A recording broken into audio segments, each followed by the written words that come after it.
After previously adopting state laws to limit the use of personal data of minors collected online, as well as restricting their access to algorithm driven feeds on social media, state policymakers in Albany are now considering new safeguards for online platforms primarily used by kids, including preventing them from getting messaged by people outside their known connections, imposing spending limits, and disabling default connections to AI chatbots for children. To discuss potential unintended consequences of these consumer protections, we're joined on the Capitol Press Room by Shae Gardner, Policy Director for LGBT Tech, which works to improve the lives of LGBTQ individuals using cutting edge technology. Thanks for making the time, Shae. Thank you so much for having me. So, on their face, the proposals championed by the governor, which originated with some of the Democratic state lawmakers, seem like common sense safeguards. So, what is it about how they're designed or maybe their goals that you think misses the mark to some degree? Yeah, so I think the first thing to say is, this proposal that we're discussing here, the Safe by Design Act in the executive budget, there are a couple of things that this proposal looks to do. The first is to expand age verification or age assurance requirements that would require identifying minor users, anyone under the age of 18. On top of that, this proposal sets minors to high privacy defaults on social media platforms. It disables AI chatbot features for those minors and it requires parental controls for a number of uses online. So this is the first thing I want to say here is that this really is not a narrow budget item, right? Being included on this. This is something that can and if implemented likely will impact speech, it will impact privacy, it will impact youth safety, platform architecture, parental disclosures. There's a whole slew of issues and areas it's going to hit on.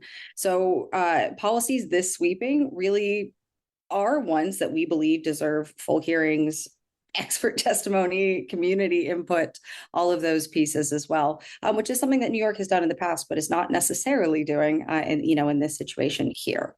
So there are I know we'll get into some of the more specific concerns there that LGBT Tech has, as well as sort of a number of other civil rights and advocacy groups in this space that I know they have spoken on and shared with New York legislators.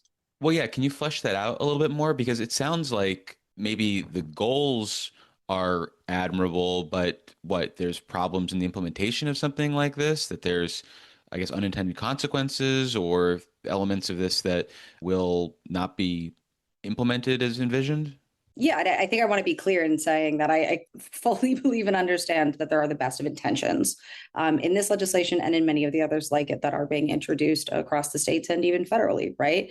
Everyone wants to better protect youth online. And I think everyone can agree that there are steps that need to be taken in that direction. The disagreement is on the method. It's on how we get there. So there was a number of groups recently submitted a letter to the governor and I believe House and Assembly leadership voicing their concerns on this specific bill. So I want to underscore those concerns specifically because I do think generally we share them. The first is that large combination of age assurance, parental requirements in a way that can undermine both youth privacy and lawful access to support and community. For LGBTQ plus youth, we know that young people absolutely overwhelmingly rely on online spaces for identity exploration, to find community and to find support that is increasingly unavailable to them in the real world, right? Well, can you Uh, elaborate on what that would mean in practice? Like, what are you saying that, say, a LGBTQ youth would not be allowed to access in the future or would only be allowed to access with parental consent?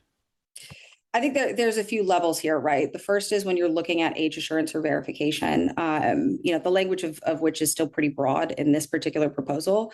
But generally, when you are requiring users to have to prove their identity or their age for basic access to a platform, the first level there is you're actually going to hit all users who either cannot or do not, are unwilling or unable to provide that sort of identity proof. That is a burden of exclusion that is going to fall very heavily on LGBTQ plus folks who do not have identification that does not align with their identity, which is, I believe, nearly half of trans individuals in the country already. We know that situation is only getting worse for them. So that's all users, right? That's all all trans adults and all users who again are unwilling or unable to prove and verify their identity or their age. So just to be clear, then, it sounds like what you're saying is that this would be a problem for adults who couldn't verify their age then, and not an issue for kids. It can be, two things can be true at the same time. I believe there is a But it's, what it's I will only say, adults who need to prove that they're yeah. over the age of 18, though. Well, if you need to find out, if your legislation or your proposal or your policy is reliant on identifying who is under the age of 18, you also have to exclude anyone who is over it, right? Oh, right. But I'm saying then it seems like kids don't need to worry about having ID because they need to prove that they're not 18, so they wouldn't have that ID to begin with. And I guess this is billed as something like keeping kids safe on a site like Roblox, where they might Mhm. be getting unsolicited messages from, say, adults. I mean, when it comes to age verification there or limiting access to non-connected users, I mean, you guys don't have a problem with that, do you? Or is there some sort of problem there as well? I think generally we like to be very cautious when you're talking about features, certain features on social media being banned. We know that members of our community, when they are younger, going online to find things that are not available to them in offline spaces, right? Well, what That does is, that look like on like Roblox then? well, I'm not on Roblox. I will be the first to admit it. I'm not particularly good at gaming, and gaming platforms. Okay. But here's what I will say is, and it's LGBT Tech does annual polling, and of members of the community on their digital usage, access, and experiences. And we've just gotten the results and gone through them, and that polling will be coming out in June. But something we found in this polling, and we found it in previous years too, is 62% of LGBTQ plus folks say they joined these digital or social platforms before the age of 18. That number goes up to 87% when you're talking about trans folks. And more than half, I believe it's almost 70%, say that specifically looking to find community and to express themselves more openly than they could offline was an important reason for them joining. So But can it you give an is a example, though, of one of these platforms that you're talking about, or one of these sort of safe spaces that LGBTQ youths might have limited access to in the future as a result of the governor's proposal? Yeah, I mean, looking at the social media platforms, I obviously do not want to say and cannot say that like one platform is a singularly safe space for users, right?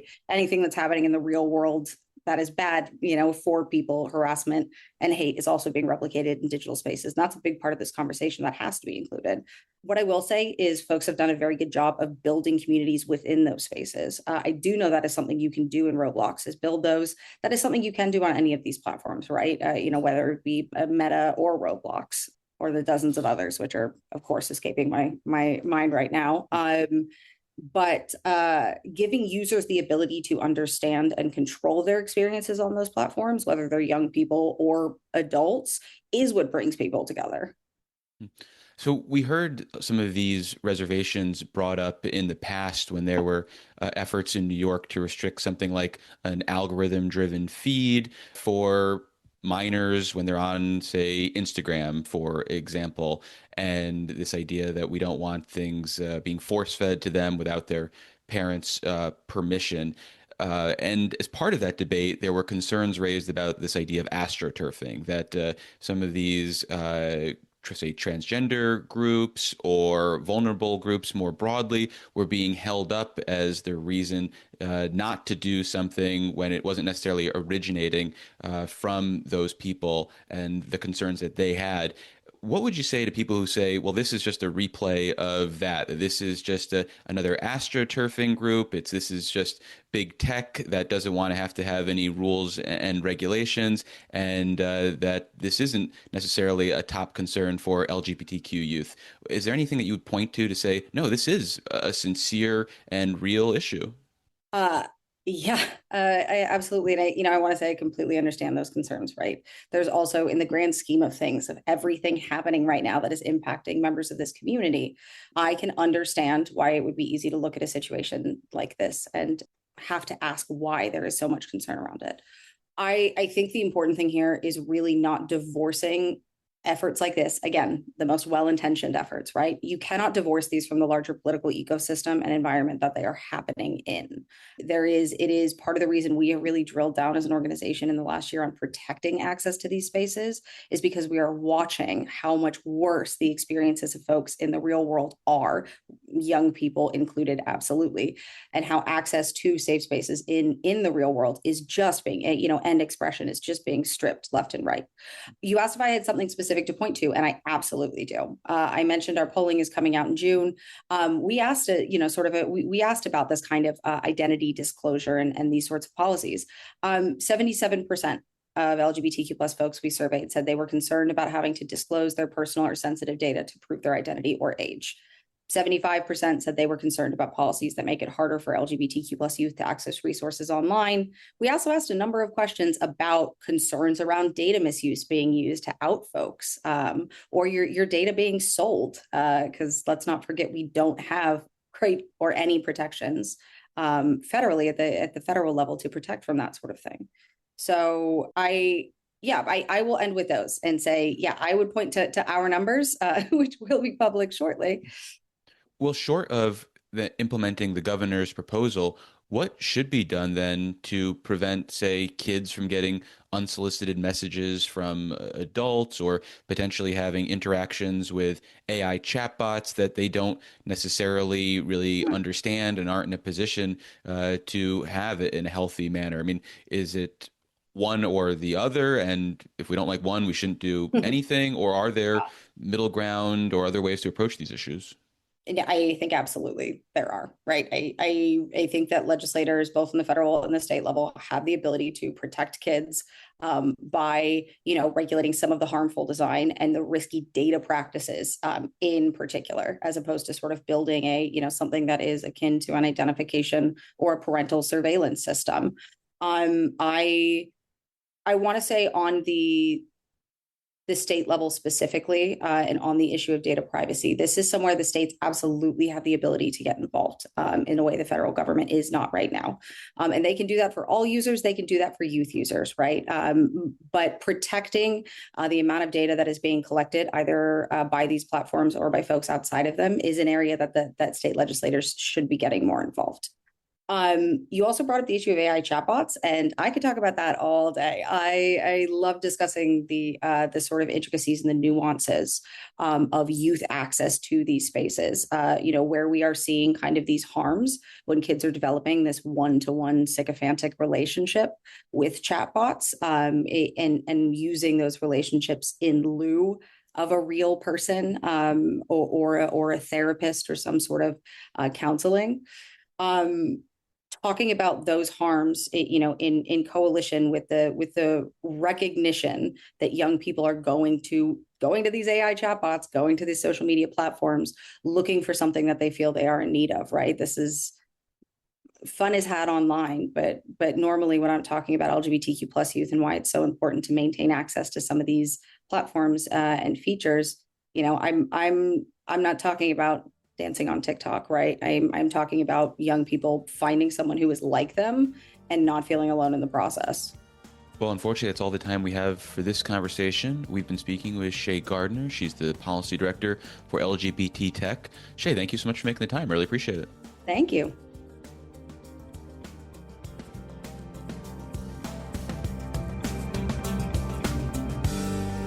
Fraud and lawsuit abuse raise car insurance costs for New Yorkers. Reforms are being proposed to mitigate their impact, but some Albany leaders want to keep the status quo.